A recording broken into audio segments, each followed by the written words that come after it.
Selamat datang di Sukacita Counseling Center. Saudara, masalah kehidupan yang kompleks seringkali menyisakan rasa frustasi, kesepian, dan kesendirian yang berujung pada ketidakberdayaan. Berdiri sejak tahun 2021 di Tulung Agung, kami berkomitmen untuk membimbing keluarga serta anggotanya dalam mengalami pemulihan dari berbagai masalah kehidupan dan membangun keluarga serta anggotanya menjadi pribadi yang pulih. Kami adalah mitra bagi individu, keluarga, gereja, serta institusi pendidikan dalam memberi layanan konseling secara onsite maupun online, seminar, dan edukasi kesehatan mental demi mendampingi dan membangun pribadi agar pulih dan bertumbuh. Salam pulih dari kami.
Oke, demikian profil dari kedua rumah konseling kami dan juga yayasan yang menaungi. Saya Nancy dari Sukacita Counseling Center Tulung Agung dan Kak Yuni yang memimpin rumah konseling Telaga Pengharapan di Jember. Dan hari ini saya ingin memperkenalkan profil pembicara atau narasumber kami pada hari ini, Bapak Heman Elia, adalah dosen konseling di STT Saat sekaligus konselor di Rumah Konseling Pastorium di Malang. Nah, Bapak Ibu silakan bisa menghubungi kami apabila membutuhkan layanan konseling baik di Telaga Pengharapan, Sukacita Counseling Center maupun juga di Pastorium Saat Malang. Kami mempunyai IG dan juga Facebook, silakan memfollow. Terima kasih Bapak Ibu dan tanpa berlama. Oh, minta maaf, Pak Heman tidak sendiri. Ya, Pak Heman membawa sang istri kekasih Ibu Lia. Selamat datang Bu Lia. Terima kasih memenuhi undangan kami dan saya langsung menyerahkan ruang Zoom ini kepada Ibu Yuni. Kak Yuni, bukan Ibu, Kak. Oke, silakan Kak Yuni. Terima kasih Kak Nancy ya. Selamat pagi Bapak Ibu yang peserta ya seminar pada pagi hari ini. Senang sekali boleh berjumpa. Salam kenal dari saya. Nama saya Sri Wahyuni. Biasa disapa Yuni ya. Saya konselor dari Telaga Pengharapan. Nah, pagi hari ini satu kehormatan ya. Kita boleh kedatangan pembicara yang boleh membagikan kisah perjalanan hidupnya Bapak Heman Elia bersama dengan Ibu Lia ya. Nah, Bapak Ibu, mungkin kalau kita bisa bersama-sama mengetahui ya bahwa ada kondisi kritis terkait dengan topik ini ya, bertahan di saat kritis sakit terminal ya. Ada kondisi kritis, kadang itu tidak bertahan lama, tetapi ada kondisi kritis yang berjangka panjang begitu ya. Ada kalanya kita tidak siap bukan ya untuk menghadapi yang namanya kematian. Kadang itu karena kita tahu ya kematian datangnya mendadak, dan tentu kematian seperti dalam sebuah, saya membayangkan itu seperti kita berjalan dalam satu lembah bayang-bayang maut begitu ya. Tetapi ada penyakit terminal yang memang kita tahu berjangka panjang, seperti misalnya penyakit degeneratif ya, diabetes, stroke, atau kanker. Nah, narasumber pada pagi hari ini, Pak Heman Elia yang mengalami sendiri sakit kanker. Kalau kita tahu penyakit kanker ini adalah salah satu penyakit pembunuh terbesar di Indonesia ya. Tentu tidak mudah bagaimana beliau bertahan beberapa tahun berjuang dengan penyakit ini. Nah, kami juga tadi seperti dikatakan, Pak Heman tidak sendiri, didampingi istri terkasih, Ibu Lia. Selamat pagi, Pak Heman dan Ibu Lia. Nah, mungkin tidak berlama-lama lagi, tapi kita akan mulai percakapan ini. Saya berharap peserta bisa menyimaknya, sehingga nanti ada kesempatan untuk boleh menyampaikan pertanyaan-pertanyaan ya di akhir talk show kami ya. Baik, Pak Heman dan Bu Lia, selamat pagi. Selamat pagi. Ya, Bapak seperti tadi kita tahu bagian yang tidak mudah pasti ya untuk berjuang di dalam sakit kanker yang Bapak derita. Boleh diceritakan bagaimana Bapak bisa mengalami masa kritis itu beberapa waktu? Ya, sebelum saya mulai menjawab pertanyaan dari Ibu Yuni, saya ingin menyambut dan berterima kasih kepada Bapak, Ibu, Saudara yang sudah mendukung kami, dan di antara ini sudah ada cukup banyak yang mendukung sejak saya awal menderita penyakit ini. Terima kasih. Ini sebuah kehormatan buat kami. Nah, tentang krisis yang saya alami, yang paling parah itu masa kritis. Ada dua masa kritis. Masa kritis pertama saya alami pada April tahun 2021. Ketika itu saya mendapat diagnosis kanker paru. Saya tidak tahu stadiumnya waktu itu karena dokter tidak mengatakannya secara langsung kepada saya, tetapi mengatakannya kepada istri saya dan menantu saya. Nah, waktu itu kanker sudah menyebar kemana-mana, dan saya sudah harus bernafas dengan tabung oksigen 5 liter per menit. Krisis kedua saya alami April sampai Juni tahun 2023. Tampaknya krisis ini tahun lalu ya, itu yang lebih buruk daripada krisis yang pertama. Waktu itu paru-paru kanan saya dipenuhi darah dan cairan. Dan setiap minggu dokter harus mengeluarkan cairan bercampur darah itu dari paru-paru sebelah kanan saya. Nah, kenapa bisa ada darah? Karena katanya sel kanker itu membuat pembuluh darah baru, tetapi pembuluh darah baru ini rapuh. Jadi dia kalau pecah, dia akan mengeluarkan darah, dan itu memenuhi paru-paru saya, sehingga paru-paru kanan terutama, sehingga saya kesulitan bernapas.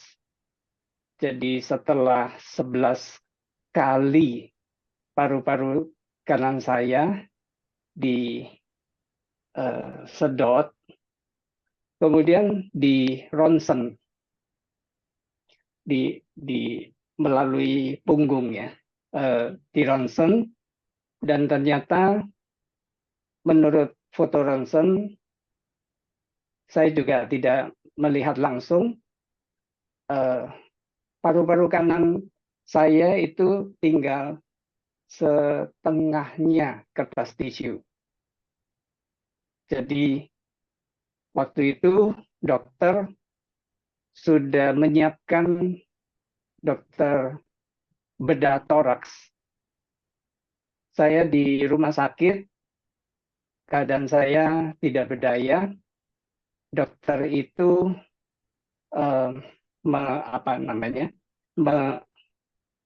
merencanakan untuk operasi saya untuk menarik paru-paru kanan saya, karena itu kempes ya paru-parunya. Tapi dokter menahan diri, terutama dokter paru-paru saya, karena kondisi kanker saya. Diperkirakan kalau saya operasi pada saat itu, nah itu lebih kritis lagi, akan lebih parah lagi karena kondisi kanker. Jadi di rumah sakit dipasangi beberapa alat, termasuk penyedot, mesin penyedot darah itu dipasang selang, kemudian dihubungkan dengan mesin, kemudian saya bernapas pakai oksigen, kali ini 15 liter per menit. Nah, itu hanya bisa dilakukan di rumah sakit. Nah, itu adalah krisis kedua. Jadi di tubuh saya itu waktu itu dipasang kateter untuk buang air kecil, dipasang infus, oksigen, dan juga ini mesin penghisap. Wow, kalau mendengar apa yang Bapak kisahkan, sungguh suatu kondisi yang berat ya, dan pergumulannya tentu tidak mudah. Kalau boleh kembali ke masa krisis yang pertama tadi yang Bapak sampaikan, ketika terdiagnosis kanker paru stadium 4B ya Pak ya. Bagaimana perasaan Pak Heman, dan apakah ada rasa panik atau khawatir gitu yang menyelimuti? Rasanya saya tidak merasa panik ataupun takut, karena begini, pada waktu dokter menyebut kanker di hadapan saya, lalu dia mengajak istri dan menantu saya untuk keluar ruangan, dan nggak tahu apa yang mereka bicarakan, gosip-gosip saya kali. Nah itu, jadi saya tidak tahu, saya tahu saya kanker, tapi saya tidak tahu kondisi saya separah apa. Nah, demikian juga pada saat itu, malam waktu sebelum terdiagnosis itu ada Pak Pendeta Ferry Mamahit dan juga Ibu Aileen Mamahit, istrinya. Mereka itu dosen saat dan mengajak Pendeta Herman di US untuk doa bersama, khusus mendoakan saya. Waktu itu saya berpikir bahwa saya akan sembuh. Tuhan pasti turun tangan, menyembuhkan saya. Nah, itu membuat saya tenang. Mungkin ada hal yang menggelisahkan saat itu, saya tidak begitu menyadarinya, karena tidak besar dan segera terabaikan. Nah, kemudian pulang ke rumah, saya itu dalam keadaan tidak berdaya. Itu saya pikir-pikir, ya hidup saya sudah akan berakhir. Saya harus taat apa katanya Tuhan. Tuhan mau apa, terserah Tuhan. Seperti itu. Wow. Eh, Bapak, biasanya secara umum nih ya, dalam kondisi kritis, apalagi orang mendengar kanker gitu ya, biasanya memang yang terbayang itu tadi ya, kayaknya dekat dengan yang namanya kematian gitu. Tapi mendengar Bapak tadi mengisahkan tadi, Bapak terlihat cukup tenang gitu menghadapi ya. Kira-kira apakah itu memang karena iman Bapak kepada Tuhan atau ada hal yang lain yang memberikan Bapak kekuatan gitu menjalani atau menerima kondisi sakit ini? Ya, jadi meskipun saya batuk parah, tubuh saya makin kurus, dan untuk sementara waktu saya harus bernafas dengan oksigen, tabung oksigen, saya tidak lebih buruk dari itu. Saya merasa saya tidak seperti pasien kanker lain. Saya pikir kondisi itu juga menolong saya. Nah, kemudian juga pada waktu saya di rumah, karena waktu itu pandemi, keluarga ada semua. Jadi 24 jam saya itu diawasi, dilayani istri, ketiga anak. Jadi saya merasa dukungan istri dan anak-anak itu juga membuat saya tenang.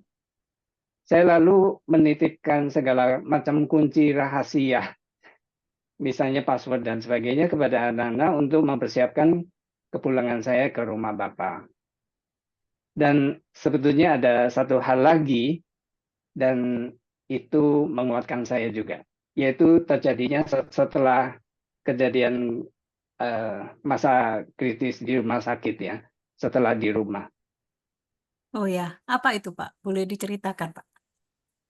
Jadi waktu sudah beberapa hari di rumah, anak sulung saya itu setengah memaksa saya untuk berada di luar rumah dengan tabung oksigen, lalu mencoba untuk memberi contoh supaya saya melatih pergerakan otot yang sangat sederhana dengan diam, tapi peregangan begitu ya otot saya. Nah, ngomong-ngomong, pada hari yang ketiga, saya kok merasa lebih baik. Nah, waktu itu saya langsung berkata, terima kasih Tuhan. Tuhan sudah mengampuni semua dosa saya.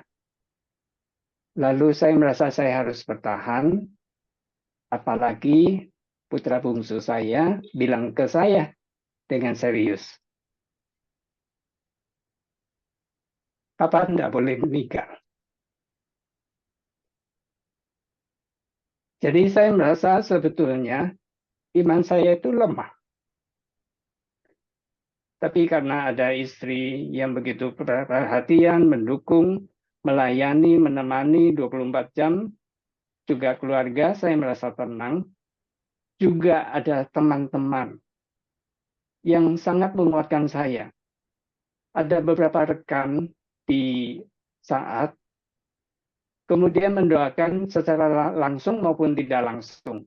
datang ke rumah saya maupun dari tempat mereka masing-masing karena masih kondisi pandemi dan merasa tidak ingin mengganggu saya. Semua ini sangat menolong kondisi emosi kejiwaan saya.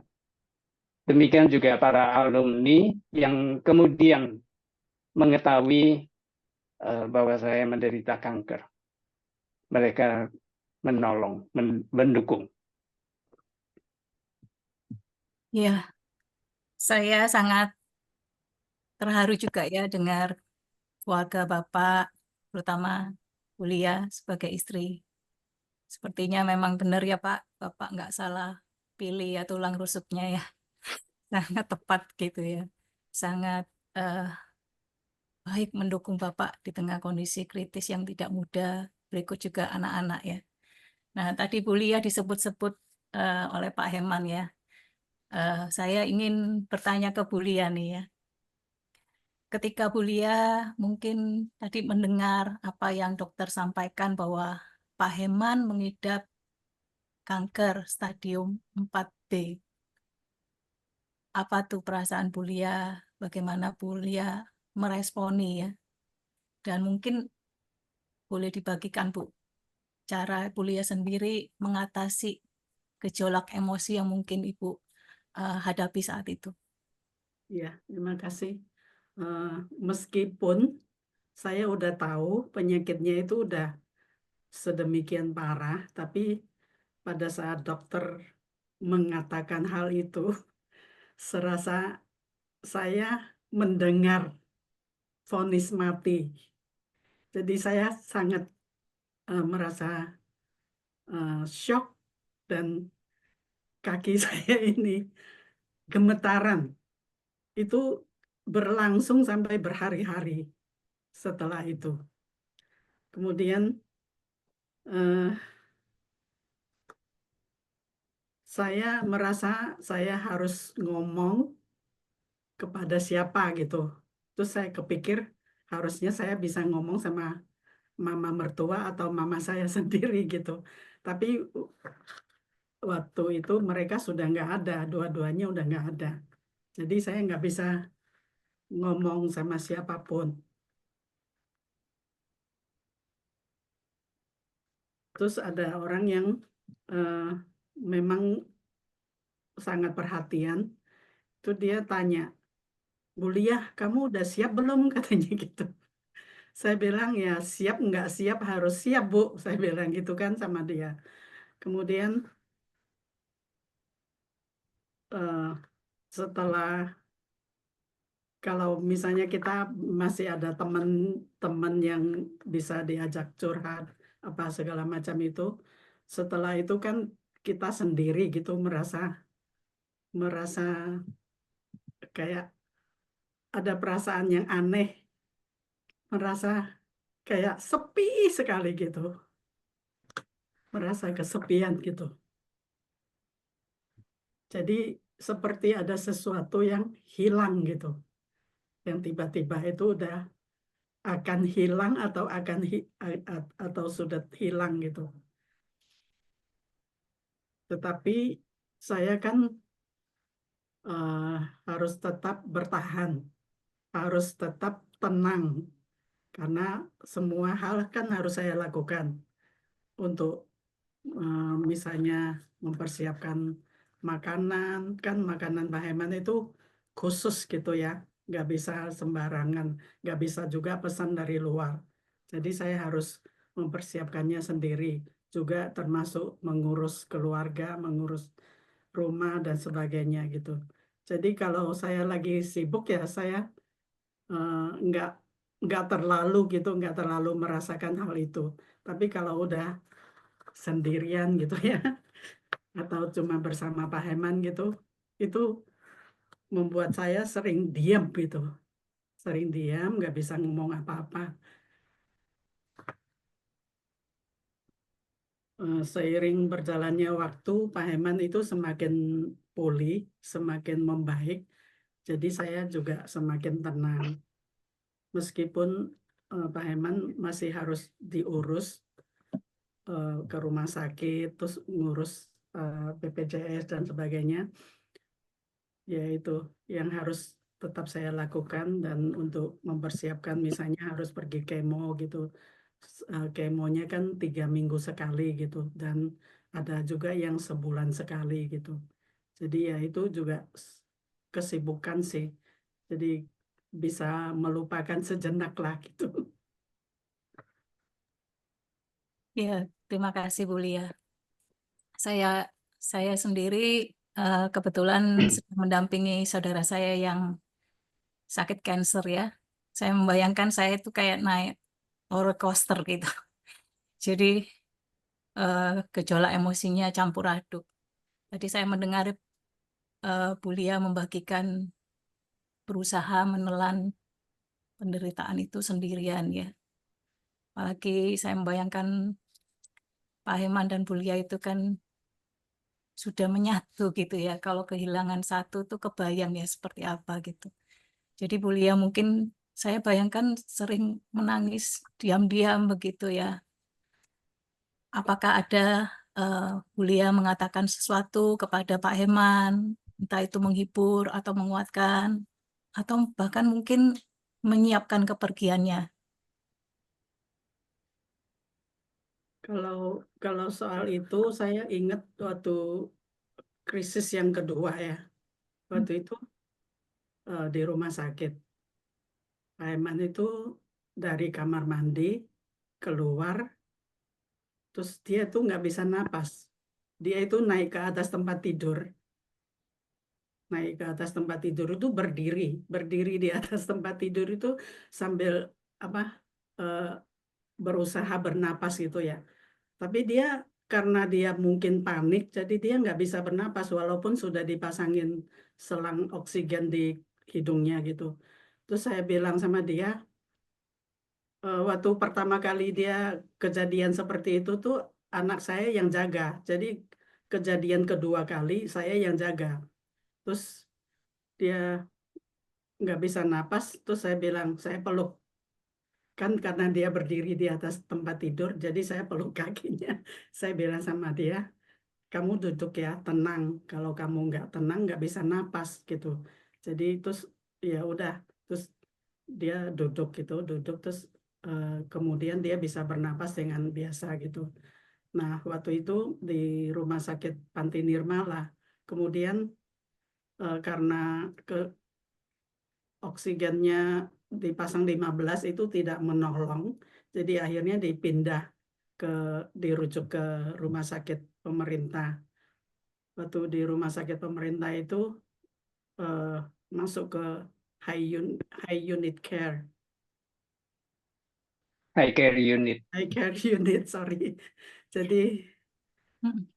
dia bolak-balik waktu di sana itu bolak-balik bilang gini, kayaknya hidupku akan berakhir di sini katanya gitu. Terus saya bilang, kamu lihat orang yang di sebelah kanan itu kan 2 orang di sana, itu mereka itu lebih parah, tapi mereka pun tidak berakhir, saya bilang gitu. Jadi di antara mereka bertiga, Pak Heman itu yang paling kondisinya paling baik, walaupun di sana sini ada alat-alat bantu pernapasan, alat bantu detak jantung segala macam gitu yang dihubungkan ke tubuhnya. Tapi 2 orang itu lebih parah keadaannya.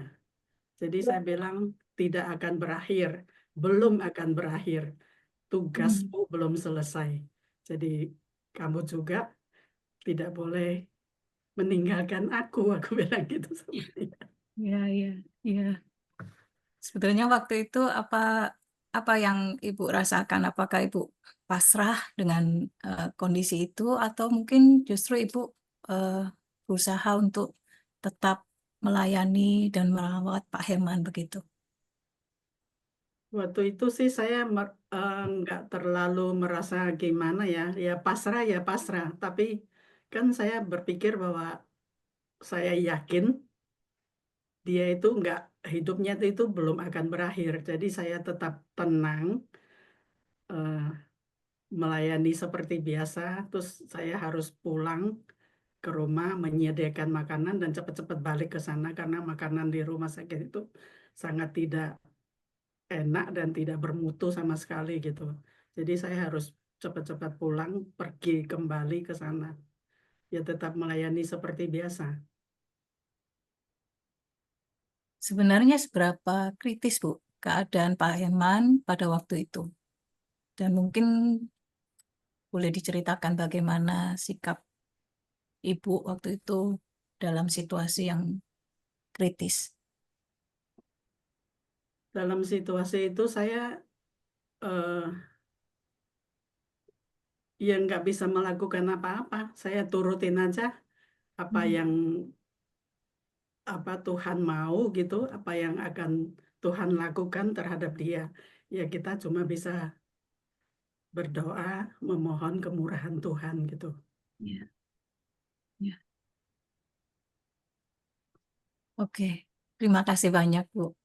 Satu pergumulan yang nggak gampang ya, nggak mudah. Sama-sama. Nah, kembali ya dari apa yang tadi Pak Heman uraikan, sepertinya Bapak sudah menerima ya kondisi sakit kanker ini ya, apalagi mungkin ini sudah 3 tahun ya perjalanan sakit ini ya Pak ya.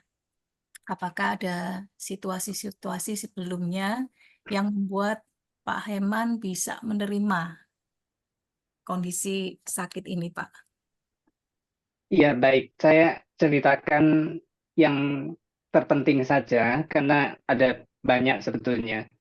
Yang pertama, ayah saya tahun 1985, waktu itu usia 55 tahun, itu menderita kanker liver.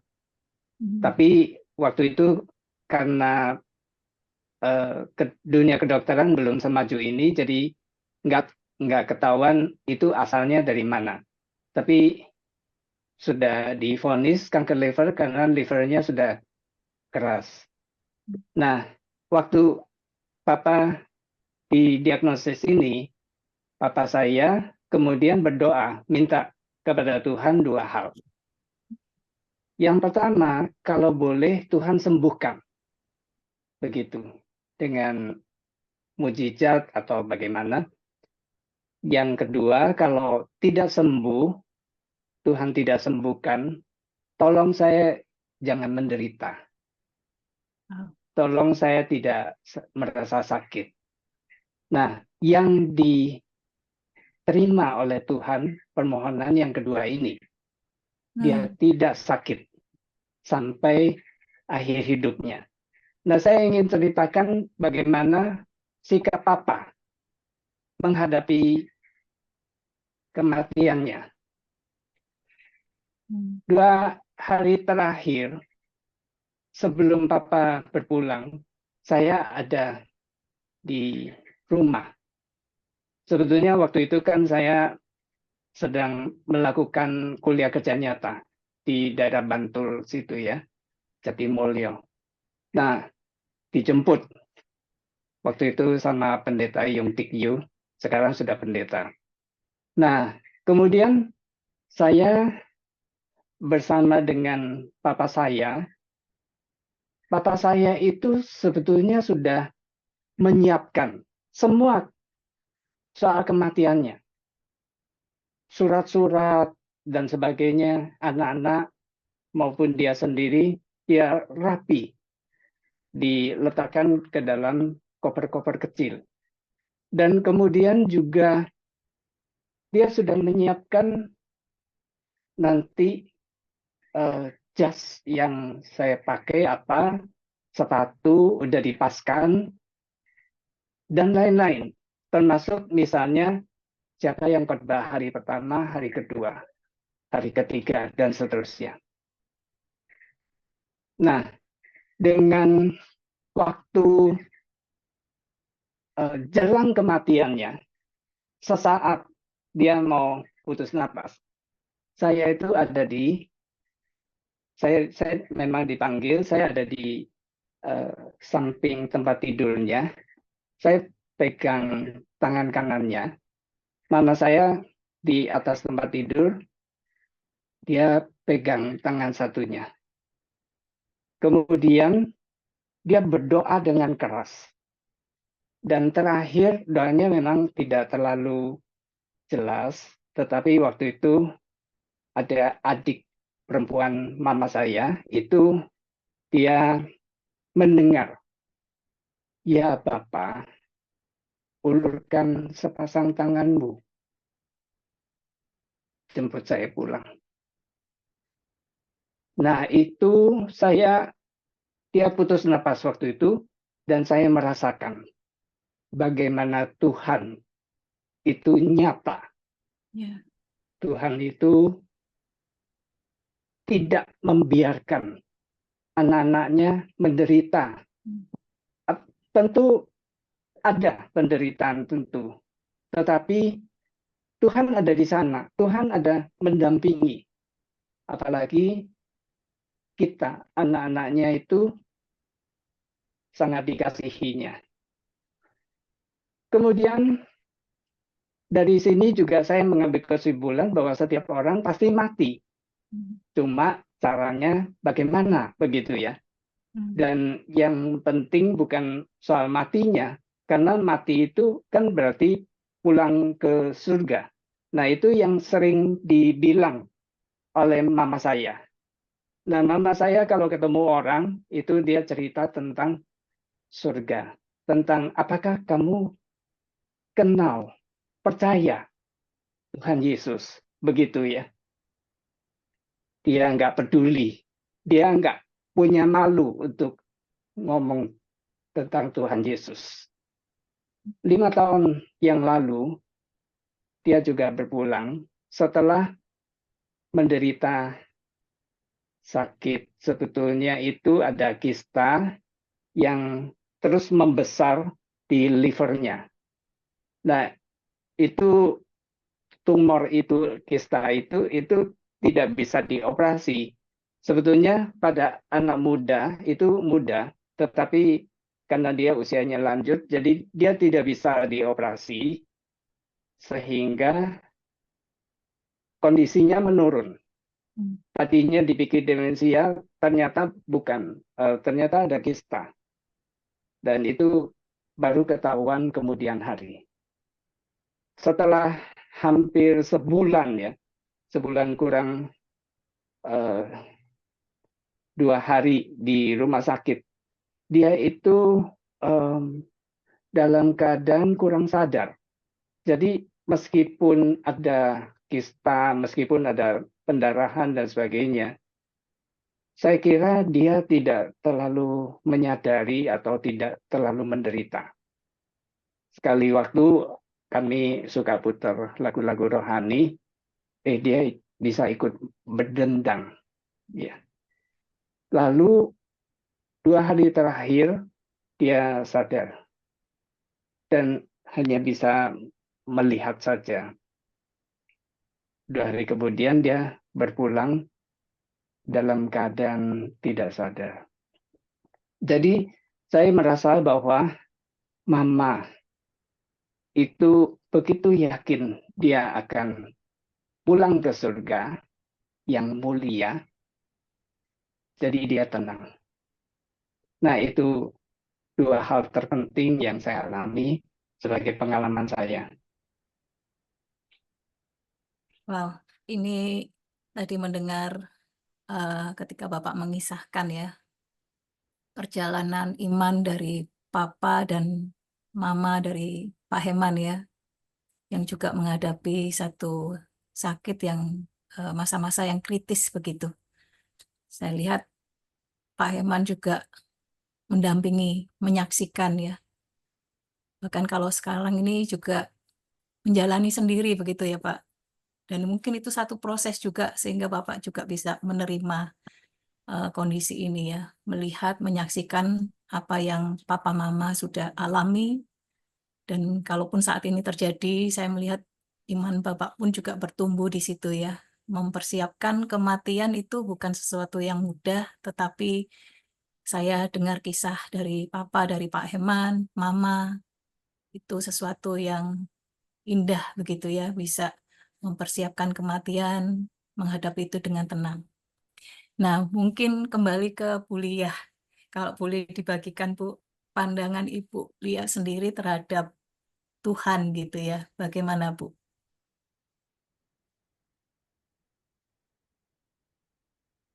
Masih mute, Bu, mic-nya.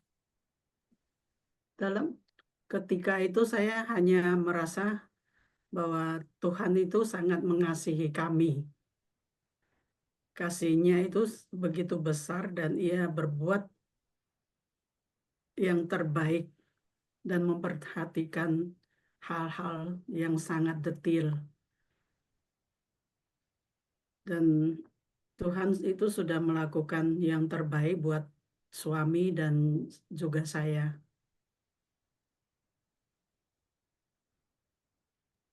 Ya, kalau boleh disimpulkan, Ibu juga bisa menerima ya dalam satu proses kehendak Tuhan untuk boleh menerima kondisi sakit ini, bahkan merawat Pak Herman sebagai suami ya. Saya menyadari itu perjalanan yang nggak mudah ya.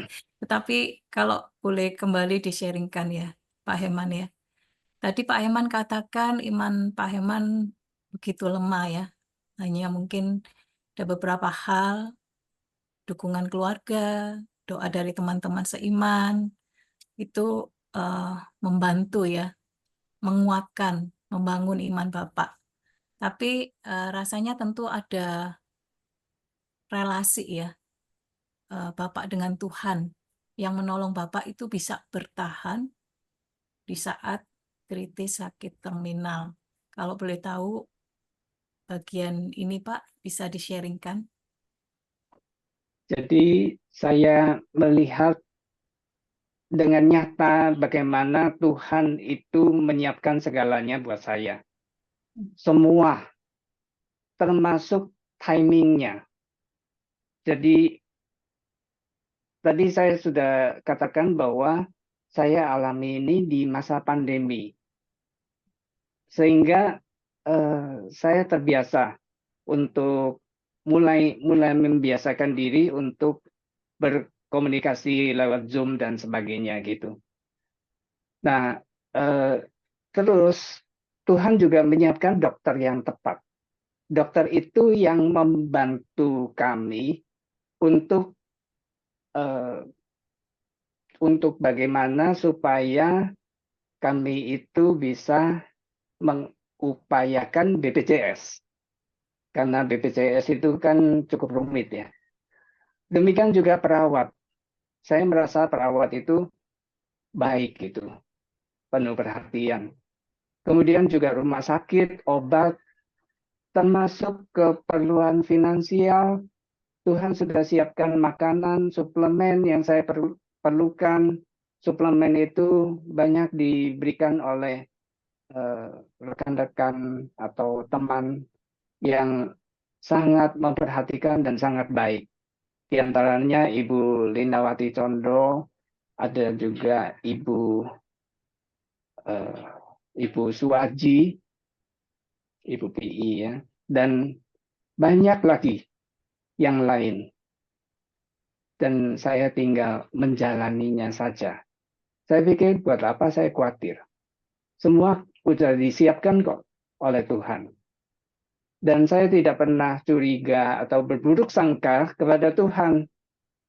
Karena sebagaimana Roma pasal 8 ayat 28 tertulis di sana, Rasul Paulus mengatakan, kita tahu bahwa Dia, Tuhan, turut bekerja dalam segala sesuatu demi kebaikan orang-orang yang mengasihi Allah. Yaitu mereka yang terpanggil sesuai dengan rencananya. Allah Bapa memang kadang dahsyat sekali. Dahsyat. Karena saya menyaksikan kematian beberapa teman saya. Ada satu teman yang sangat baik. Dia itu juga menderita kanker.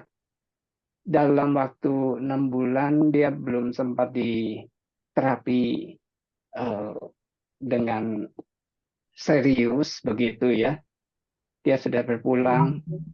Saya pikir ini kehendak Tuhan, siapa yang bisa melawan?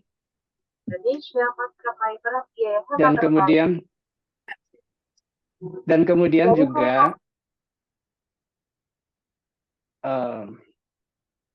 maaf saya agak terganggu karena ada sound ya, ada yang tidak mematikan audio. Jadi saya kembali lagi, saya lihat selain dahsyat ya, tapi sebetulnya di sisi lain dia tetap Allah yang Maha Pengampun, yang menyediakan keselamatan bagi yang percaya kepadanya. Jadi kalaupun saya mati, saya justru mendapat sesuatu yang sangat mulia, yang tidak terbayangkan. Dia pencipta alam, dan bagi dia sebetulnya sangat mudah menyembuhkan kanker saya. Dengan satu firman, itu nggak tahu kekuatan yang sedahsyat apa, dia menciptakan alam semesta. Jadi saya pikir ini tidak sulit buat Allah, dan itu merupakan hak dan rahasia Allah yang tidak bisa terjangkau oleh saya. Ya, begitu, Bu. Wow. Iya, kalau dengar apa yang Bapak sampaikan tadi, satu iman yang diteguhkan gitu ya oleh Tuhan sendiri, dan sepertinya malaikat Tuhan melalui orang-orang yang mengasihi Bapak itu begitu memperhatikan, peduli gitu dengan Bapak ya. Namun ada nggak Pak sesuatu yang Bapak rasakan yang melemahkan, mengganggu lewat mungkin perkataan yang dilontarkan baik oleh keluarga ataupun orang-orang terdekat, teman-teman dan sebagainya? Saya tidak begitu menyadari ya. Ada satu kali saya itu menderita hernia waktu krisis kedua itu. Karena saya batuk, sedangkan saya lemah. Saya tidak pernah berlatih otot karena harus berbaring di tempat tidur, begitu ya. Dan berbaring itu tidak bisa, bahkan jalan pun tidak bisa karena mesin gitu ya, dan ada yang melekat gitu yang nggak bisa dilepas gitu ya. Nah, waktu itu karena batuk hernia saya muncul, dan kemudian itu kan harus dioperasi. Nah, kemudian direkomendasikan saya harus ke dokter digestif. Waktu itu dia bilang begini, buat apa lagi operasi? Dan itu dikatakan di hadapan istri saya dan saya. Tapi saya tidak begitu tidak begitu menyadari. Jadi waktu dia ngomong begitu, saya hanya ya sudah, mau gimana lagi begitu ya. Nah, itu kata-kata dari dokter itu yang bilang buat apa lagi begitu ya. Karena dia melihat kondisi kanker saya. Ya, saya bisa mengerti, tapi dia ya kalau bisa tidak mengatakan kata-kata yang seperti itu. Ya, Nah, karena berpotensi membuat pasien itu putus asa. betul, betul. Mm-mm. Nah, itu kalau mendengar itu seperti kata-kata yang meruntuhkan begitu ya Pak. Iya, Namun sepertinya Bapak bisa memfilter gitu ya sehingga tetap bisa bertahan dan berjuang ya. Ada nggak tapi Pak kata-kata yang mungkin justru menguatkan Bapak? Kalau tadi kata-kata itu mungkin meruntuhkan dari sang dokter, tapi ada nggak kata-kata yang menguatkan Bapak ketika keadaan kritis itu? iya. Jadi kembali kata dokter paru saya waktu krisis yang pertama. Kemudian setelah berapa bulan ya, 5 bulan mungkin ya. 4 bulan kemudian saya diperiksa lagi pakai CT scan dan dia mengatakan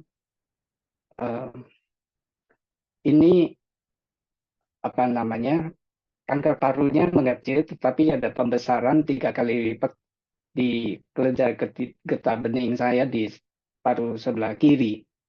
Lalu ini harus ganti obat.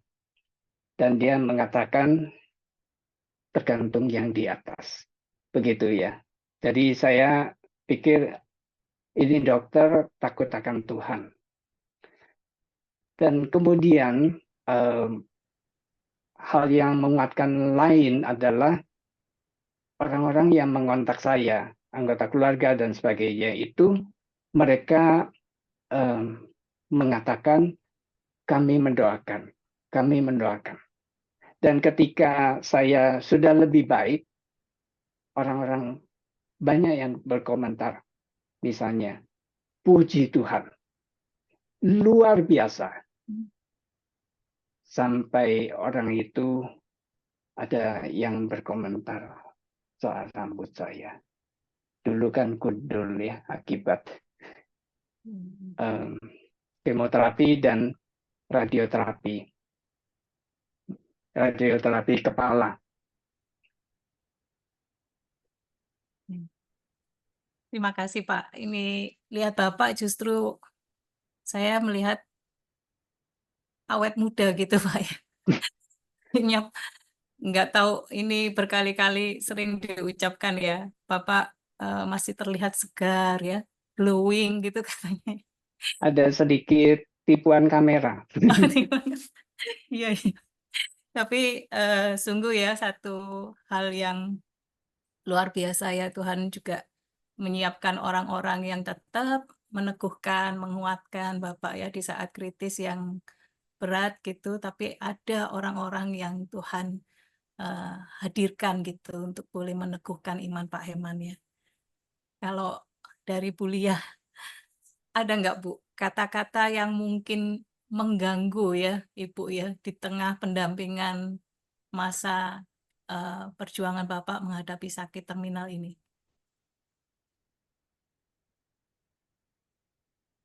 Masih mute Bu Lia. Maaf, sama seperti Pak Heman ketika dokter bedah tersebut mengatakan bahwa penyakit buat apa lagi ini dioperasi.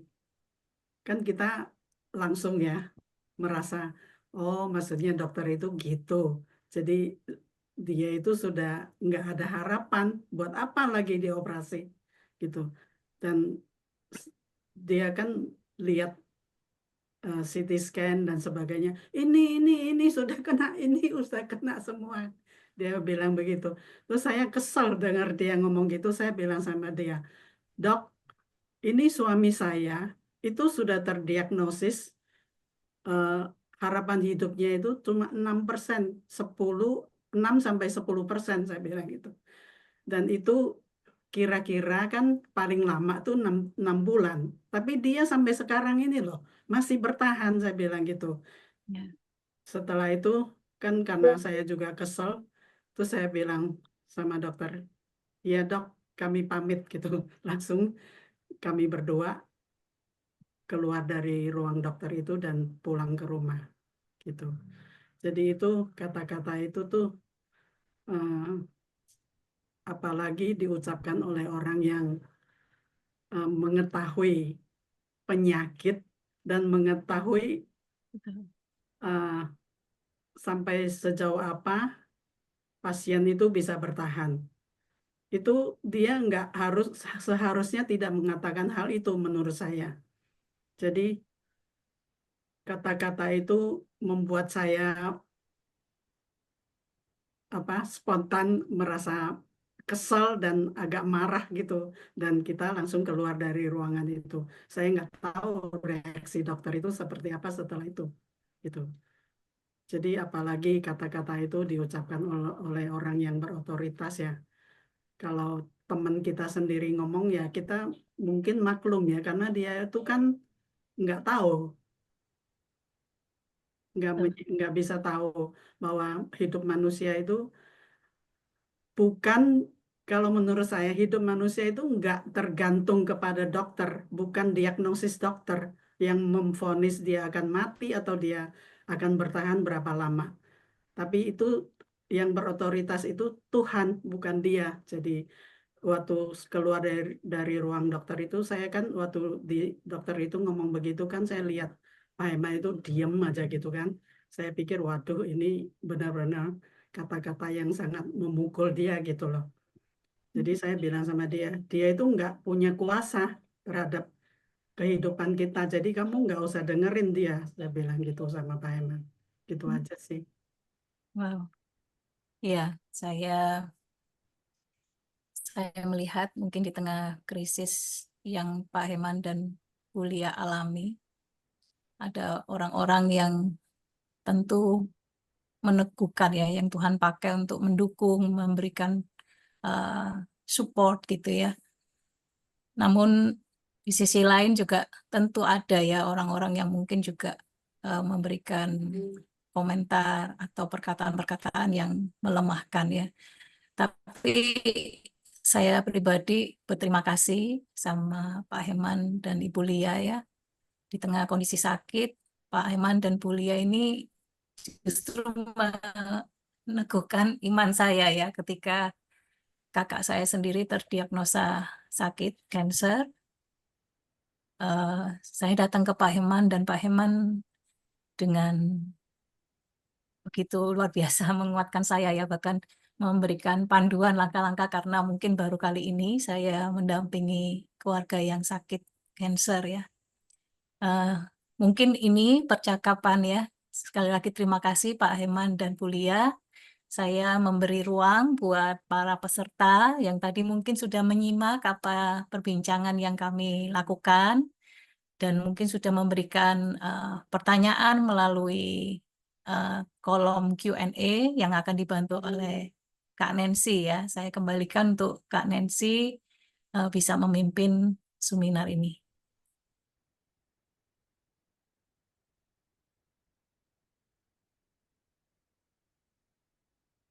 Terima kasih untuk Kak Yuni dan juga Pak Heman serta Ibu Lia dalam bincang kita hari ini. Ada beberapa yang saya catat sebagai sebuah kesimpulan untuk menolong kita, dan saya mendorong Bapak Ibu yang hadir di Zoom ini bisa memberikan pertanyaan lewat ruang chat, bahwa yang tadi dibicarakan oleh Kak Yuni dan Pak Heman penting sekali untuk setiap kita menyadari kondisi kita. Menyadari ini ketika kita mengatakan, oh saya sadar, tetapi sebenarnya bukan sesuatu yang mudah ya Pak Heman ya, sadar bahwa oh iya saya sakit. Itu sebuah proses yang berat, karena kita harus menyesuaikan diri dengan perubahan yang baru, yang mungkin perubahan itu kita sendiri tidak menghendaki. Dari tubuh yang sehat ke sakit, ada yang hilang. Nah, seperti tadi Bu Lia katakan, ada yang kayak hilang, sehingga beliau merasa sepi sekali, gitu ya. Karena selama ini Bapak sehat, ya, tapi begitu dikatakan kanker paru stadium 4, seperti ada yang hilang, tercabut. Nah, untuk menyadari bahwa, oh iya ini situasi yang baru, itu diperlukan sebuah kekuatan untuk menyesuaikan diri. Dan ini kami melihat memang pentingnya dukungan dari keluarga, orang-orang sekitar. Sekaligus pesan untuk saya pribadi sih juga ya, bahwa jangan menganggap remeh orang-orang yang Tuhan taruh di sekitar kita. Apakah suami, istri, anak, karena orang-orang itulah yang akan menolong Bapak Ibu. Seburuk apapun mereka, ya, kita belajar untuk bisa berdampingan dengan orang lain. Karena di saat kita mengalami krisis, sakit, terminal, kita sangat-sangat membutuhkan orang lain. Dan tadi Pak Heman mengatakan bagaimana bisa menerima kondisi ini, itu juga sangat bergantung kita minta dari Tuhan ya. Kalau tadi Pak Heman katakan mengalami menyaksikan papa yang sakit, mama yang sakit, artinya minta dari Tuhan. Waktu kita mau proses menerima diri kita yang sakit, minta dari Tuhan dan Tuhan akan memberikan apa yang kita minta.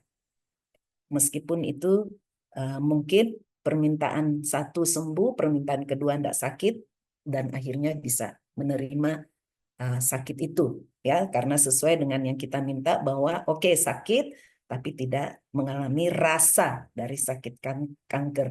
Dan yang terlebih penting di sini saya catat bahwa bisa menerima itu karena ada kepastian ya Pak ya, keselamatan. Kalau ini nggak ada memang sulit untuk menerima.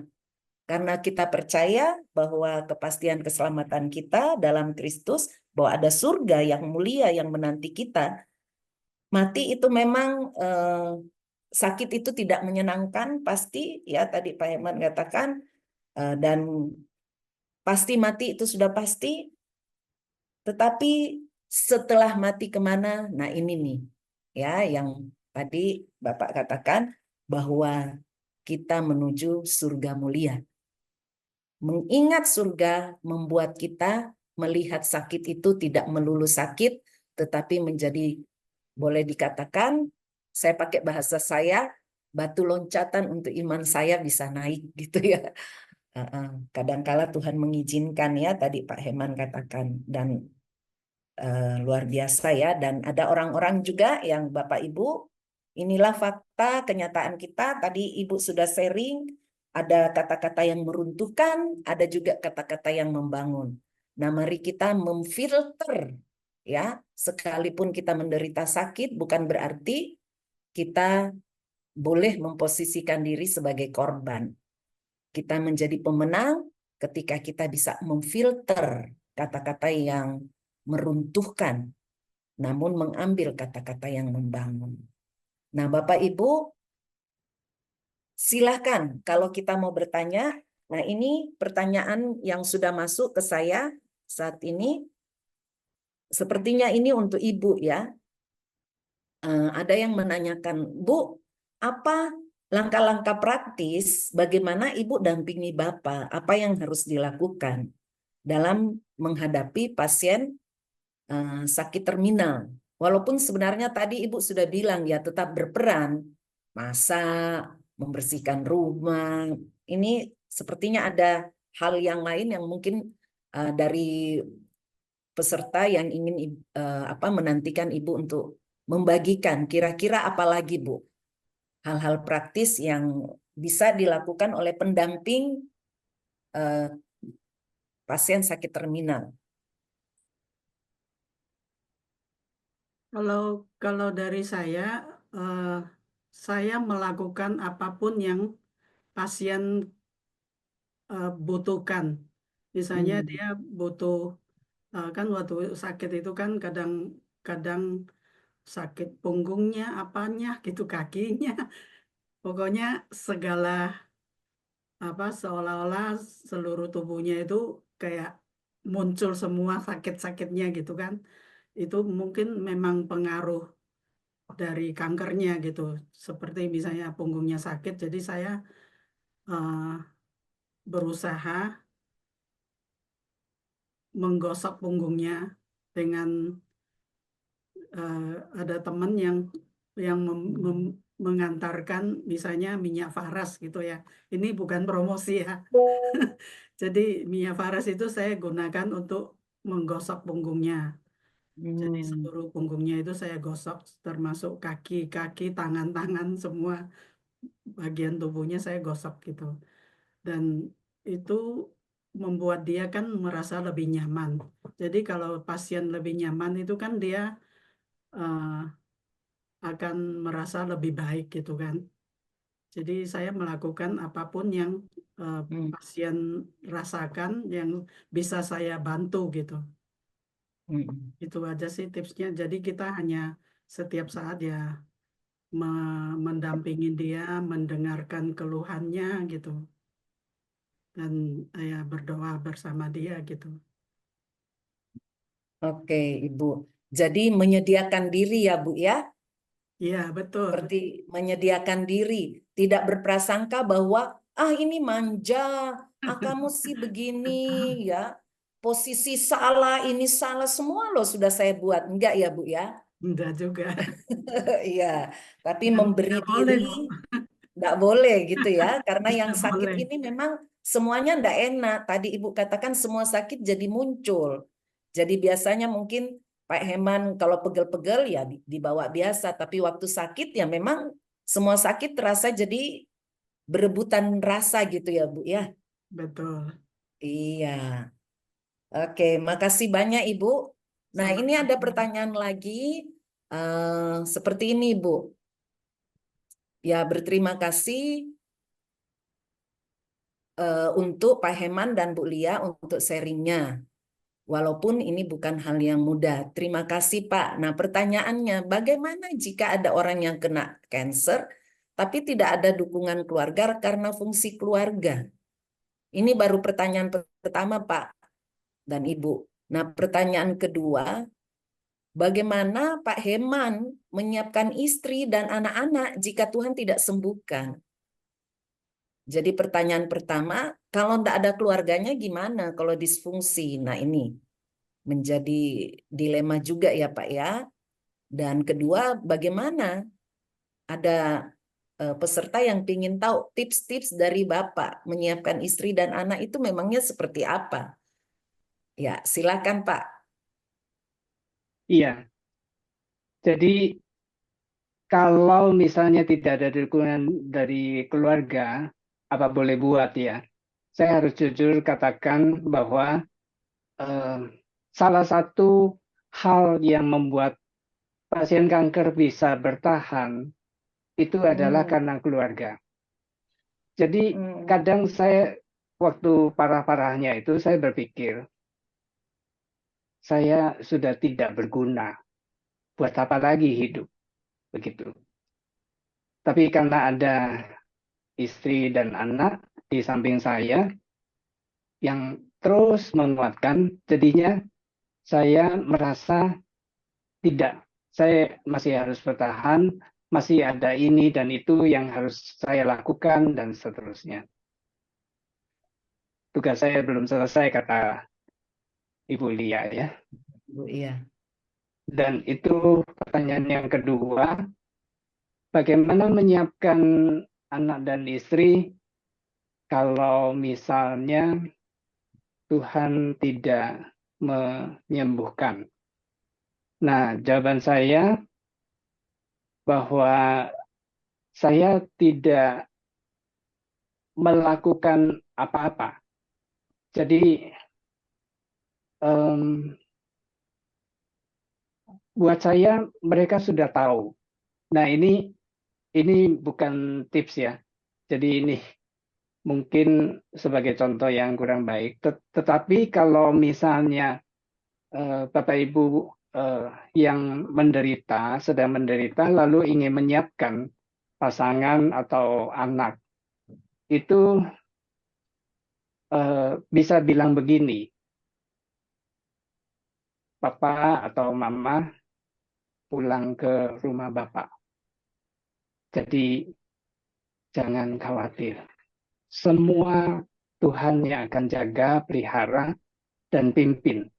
Sama seperti ketika Tuhan menjaga, memimpin waktu Papa atau Mama dalam keadaan sakit ini.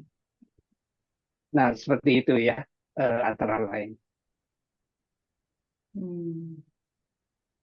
Jadi boleh dikatakan Pak, dibicarakan terbuka ya, komunikasi ya. Ya, betul. Bahwa memang Ya, kematian ada, kalian ya, siapkan diri dan juga yang menderita sakit ini boleh katakan gitu ya kepada ya, keluarga ya.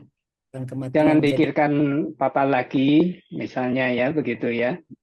Karena pikirkan aja bagaimana itu Tuhan akan pimpin kehidupan kalian selanjutnya gitu.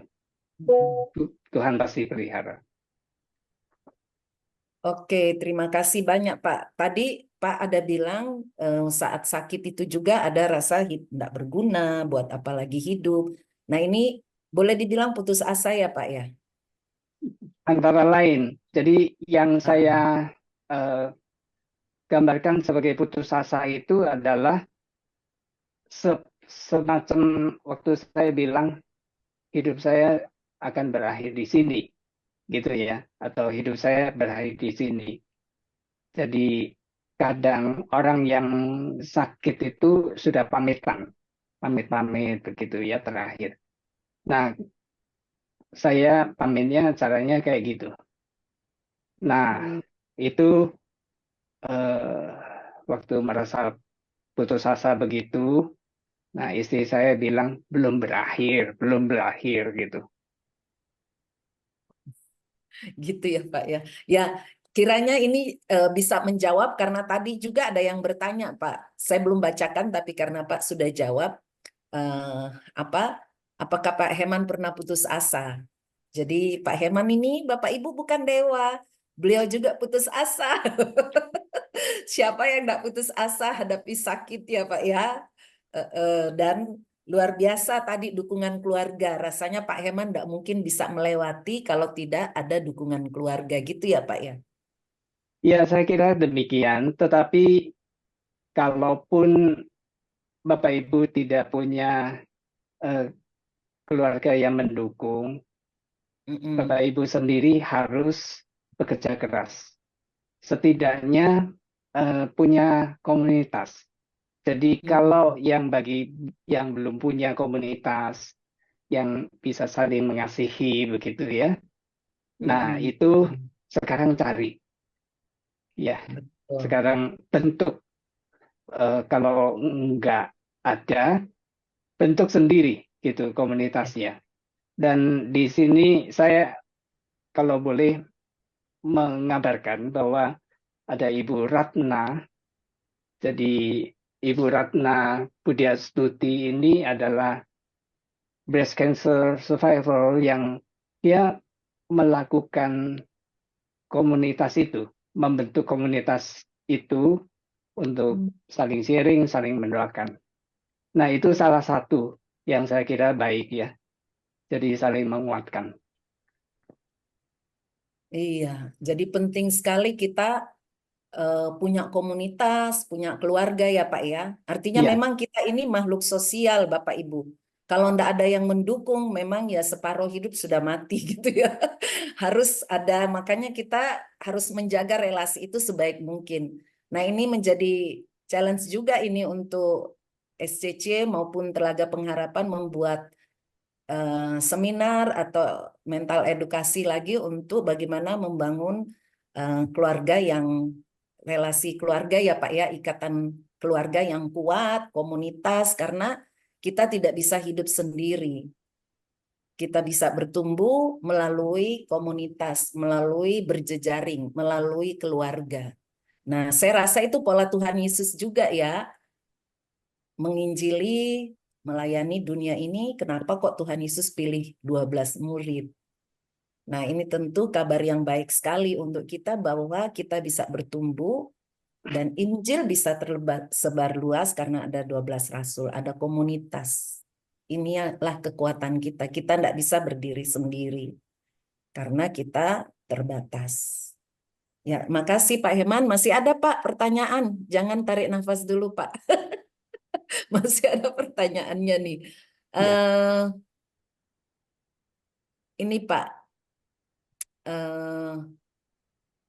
Nah ini sudah ya, saat mengalami Pak Heman apakah putus asa sudah. Nah ini, saya survivor ya, cancer, jujur saya khawatirkan bukan kematian, melainkan proses kematian itu yang terkadang panjang dan dengan rasa sakit yang luar biasa. Apakah ada saran dari Bapak bagaimana saya melewati masa-masa itu? Wah ini bagus juga Pak pertanyaannya ya. Ya. Gimana Ya. ini Pak? Pas banget bertahan ya. Bagaimana Ya. Pak? Jadi saya pikir Tuhan itu memimpin saya mengalami sakit kanker ini. Dan di dalam kondisi yang sudah lebih baik, saya bisa melayani beberapa pasien kanker. yang saya berusaha kontak dan kemudian juga berusaha mendoakan mereka. Saya selalu katakan ada yang kanker lidah begitu ya, yang sudah parah, tentu tidak bisa ketemu dan berkomunikasi secara lisan, ya lewat chat aja, dan itu sangat-sangat menderita dan kesakitan.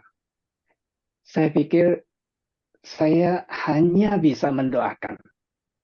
Demikian juga mereka tetap bertahan. Mereka sampai akhir mereka menderita kesakitan seperti itu, dan itu tidak bisa diatasi dengan obat. Seringkali orang pakai morfin, tapi morfin sudah bisa tidak lagi berfungsi dengan baik untuk mencegah rasa sakit itu. Tidak bisa. Jadi satu-satunya ya jalani aja. Hadapi dengan berani, begitu. Nah, saya memang ini ya tidak terlalu mengalami rasa sakit yang bagaimana begitu ya. Tapi seperti yang Ibu Lia bilang, saya juga mengalami banyak rasa sakit seperti itu ya. Tetapi hadapi. Dan apa yang sedang di hadapan kita itu adalah seizin Tuhan, begitu. Jadi di sanalah kita bisa membuktikan kasih kita kepada Tuhan, kesetiaan kita, dan seterusnya. Baik Pak, makasih banyak. Kiranya itu menjawab ya bagi Bapak Ibu yang sudah bertanya. Nah ini masih ada Pak pertanyaan. Sejauh mana pasien dan keluarga bisa terus berjuang menghadapi kondisi sakit ini ya, sakit terminal, kalau dananya terbatas? Doa seperti apa yang mau dinaikkan? Nah itu Pak, manusiawi sekali nih ya pertanyaan ini. Ya, Silakan Pak. doakan bahwa Tuhan tolong saya nggak punya biaya, begitu ya. Dan rasakan keajaibannya. Jadi Tuhan itu bisa cukupi karena Dia yang punya segala sesuatu. Ini kata orang kan penyakit orang kaya ya, kalau kanker itu menghabiskan segala sesuatu. Tapi kok saya bisa pas pada zaman BPJS sudah mulai baik begitu. Dan saya bisa dapat dari BPJS begitu. Jadi saya tidak berobat ke Singapura, ke luar negeri seperti yang orang-orang bilang atau anjurkan. Saya hidup secukupnya saja. Apa yang Tuhan sediakan, saya jalani aja. Udah, saya nggak mau pikir yang lain. Nah, seperti kata Tuhan Yesus sendiri di dalam Matius pasal 5, jangan khawatir akan apapun juga. Pasal 6 ya, maaf. Gitu. Jangan khawatir akan apapun juga.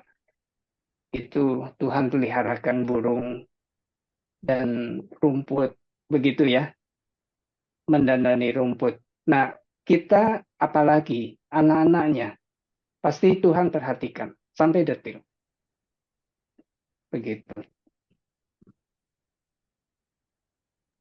Baik Pak, jadi ada sikap yang memang pasrah, namun juga nampak yang tadi Pak Heman sampaikan, tetap mengikuti, menjalani apa yang harusnya dijalani.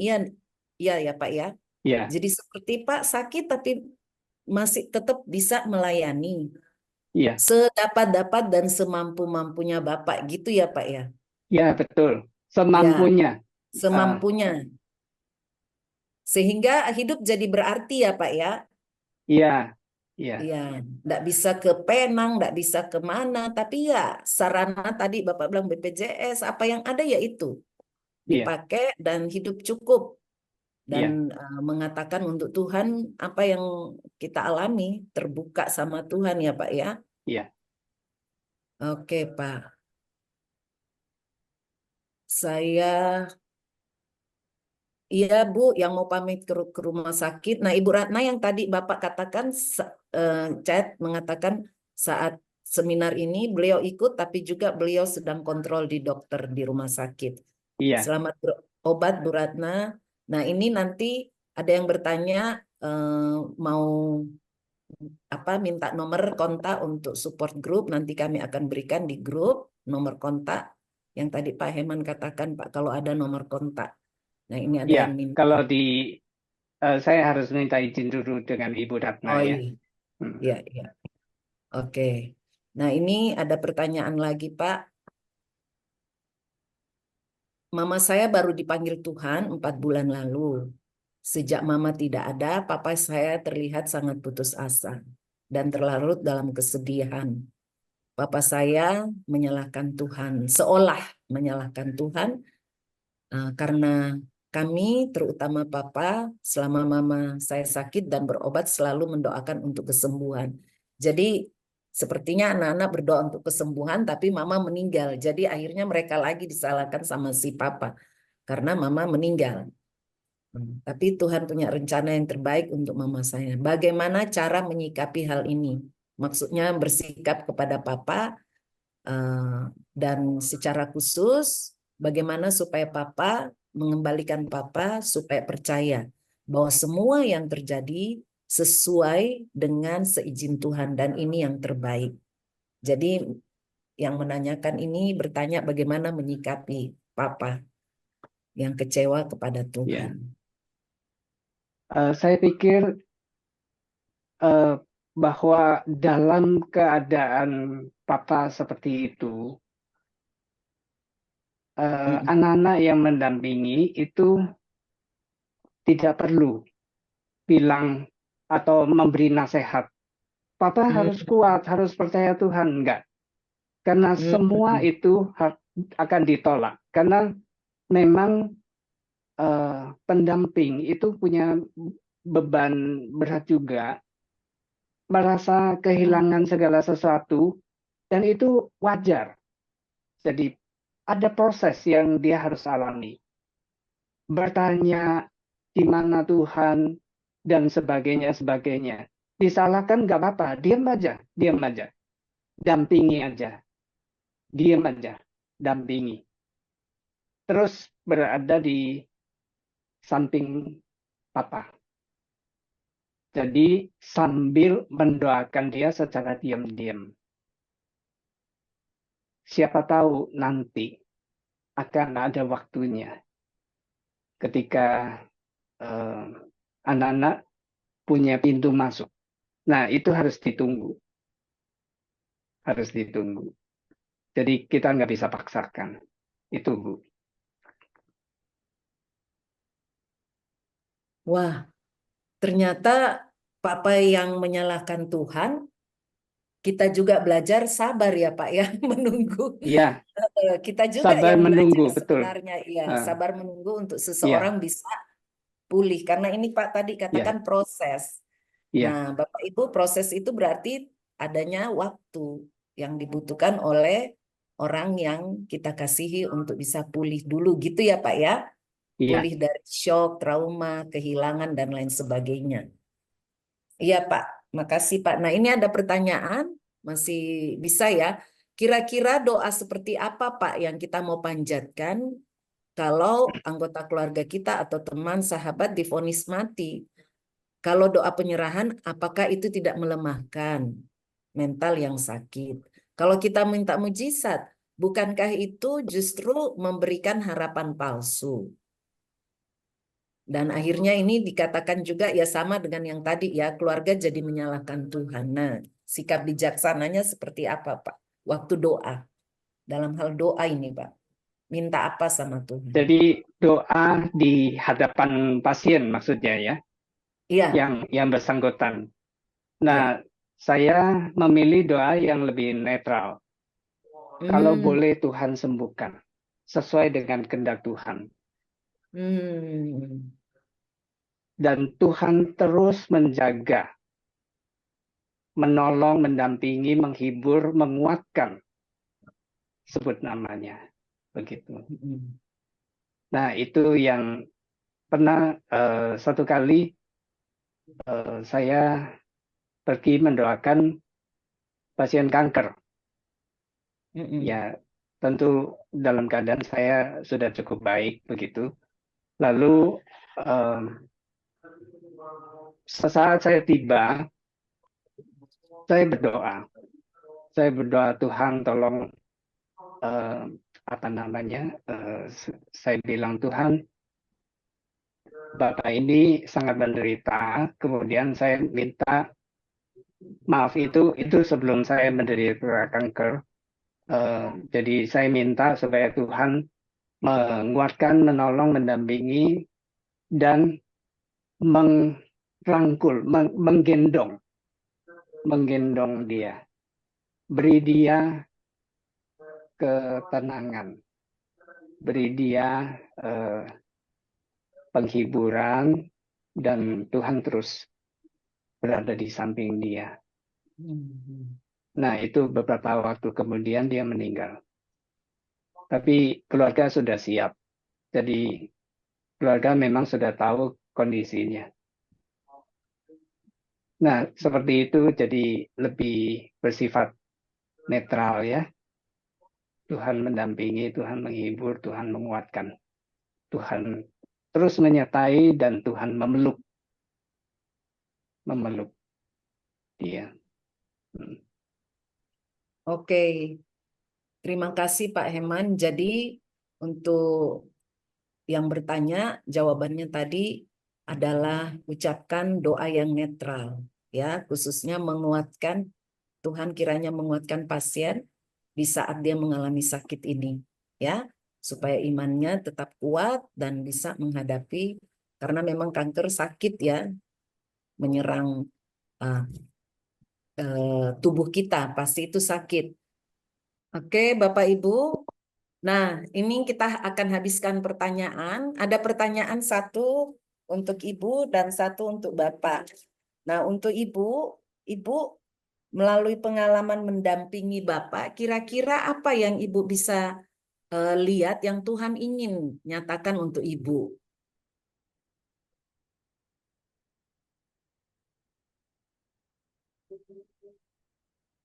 Di unmute dulu, Bu. Ya. Tuhan ingin memperlihatkan bahwa dia itu benar-benar mengasihi kita sebagai anak-anaknya yang kalau kita selalu berharap kepada Tuhan, berdoa kepada Tuhan, memohon kemurahannya, Tuhan itu pasti akan mendengarkan semua keluh kesah kita yang sesuai dengan kehendak Dia. Oke, makasih Bu. Yang Ibu lihat bahwa Tuhan sangat mengasihi ya, itu yang Ibu bisa tangkap ya, melalui peristiwa ini, bahwa Tuhan pasti dengar apa yang kita minta. Tuhan tidak jauh, Tuhan ada dekat dan Dia dengar, gitu ya Bu ya. Betul. Oke, nah untuk Pak Heman, Pak, ini ada satu pertanyaan.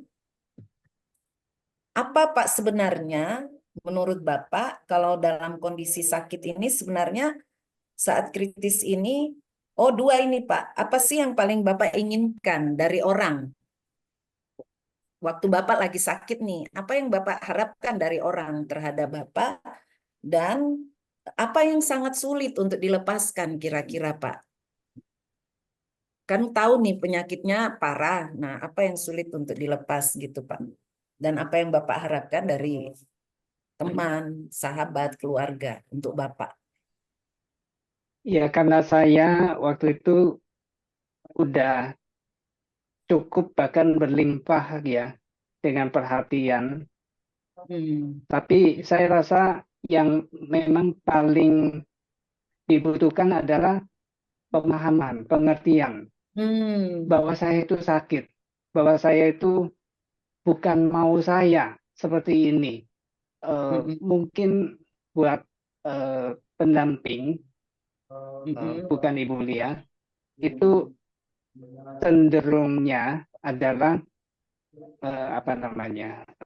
cenderung bisa berpikir banyak tuntutan, ini nggak benar, itu nggak benar, begitu ya. Untung Ibu Lia tidak begitu. Tetapi saya pikir sangat penting itu pemahaman, pengertian. Jadi ketika